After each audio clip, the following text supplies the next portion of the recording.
ఎదురు చూస్తున్న వీకెండ్ రాకనే వచ్చేసింది. ఇక నాగార్జున స్టేజ్ పైకి అడుగు పెట్టగానే ఒక్కొక్క హౌస్మెంట్ కోసం మాట్లాడుతూ వచ్చేసారు. అలానే అందరికీ ఒక స్పెషల్ టాస్క్లు కూడా ఇచ్చడం జరిగింది.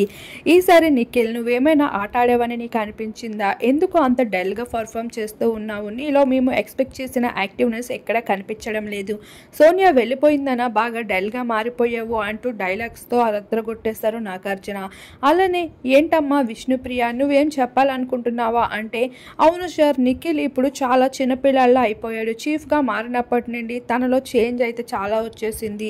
ఇప్పుడు బాగా చిన్నపిల్లాడు అయిపోయాడు. అంటే ఆడు చిన్నపిల్లాడు అయిపోయింది సోనియా వెళ్ళిపోయినందుకు, చీఫ్గా తొలగిపోయినందుకు కాదు అంటూ నాగార్జున కౌంటర్ విసురుతారు. ఇక అలానే విష్ణుప్రియ సైతం పృథ్వీతో ఉన్న లవ్ ట్రాక్ పై కూడా నాగార్జున మాట్లాడడం జరుగుతుంది. ఎక్కువగా పృథ్వీతోనే ఉంటుంది సార్, మేము పృథ్వీతో మాట్లాడుతుంటే మా వైపు జలస్గా ఫీల్ అవుతుంది విష్ణుప్రియ అంటూ నిఖిల్ కూడా సందడి చేస్తూ ఉంటాడు. అలానే ఇక యశ్వినికి తన ఫాదర్ పంపించిన లెటర్ కోసం చెప్తూనే, నువ్వు ఒక సీక్రెట్ చెప్పాలి అంటే తన బాయ్ ఫ్రెండ్ కోసం, తన టాటో కోసం రివీల్ చేసుకుంటూ వచ్చేస్తుంది యశ్విని.